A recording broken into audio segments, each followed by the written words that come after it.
नमस्कार दोस्तों।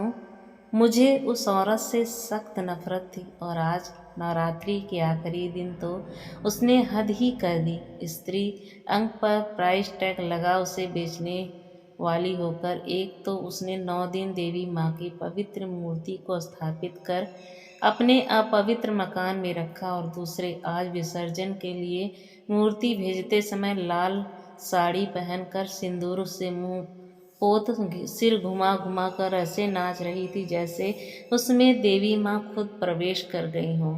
मेरा घर उसकी गली के ठीक सामने ही था, सो सब देख पा रहा था। देवी माँ और एक वेश्या के शरीर में माँ का ऐसा अपमान, ऐसे विचार आने पर भी मैं कैसे अपने आप को संयत कर खड़ा था यह मैं ही जानता था। उस औरत के मकान में रहने वाली दूसरी अन्य भी जाने कहाँ कहाँ से लड़कियां आकर उसके पैर छू रही थी। यह दृश्य मुझे आपसे बाहर करने के लिए काफ़ी था। उस वक्त मेरी एक पड़ोसी भी अपने घर से बाहर निकला। मैं मुंह बनाता हुआ उसके पास गया और क्रोध भरे स्वर में बोला, ये सामने क्या नाटक हो रहा है। उसने भी गुस्से में ही उत्तर दिया, शायद मोहल्ले में अपनी छवि अच्छी करने के लिए यह ड्रामा कर रही है।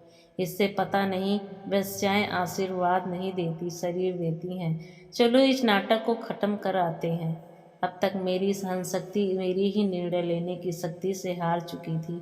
वह पड़ोसी भी भरा हुआ था।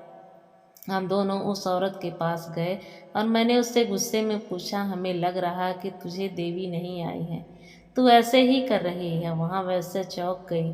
उसने एक झटके से मेरी तरफ मुंह घुमाया। मैंने जीवन में पहली बार उसका चेहरा गौर से देखा। धब्बेदार आंखों में, उसकी आंखों के नीचे काले घेरे आंसुओं से तर थे। वह मुझे घूर कर देखती हुई लेकिन डरे हुए शब्दों में बोली, हाँ आपको ठीक लग रहा है। उसके डर को समझते वक्त यह भी मैं समझ में आया कि पहले कदम की जीत क्रोध को गर्व में बदल सकती है। उसी गर्व भर कर मैं अब आदेशात्मक स्वर में बोला, आगे से ऐसा नहीं होना चाहिए। लेकिन तुमने ऐसा किया ही क्यों।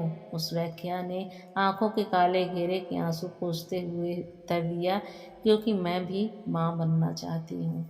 धन्यवाद दोस्तों।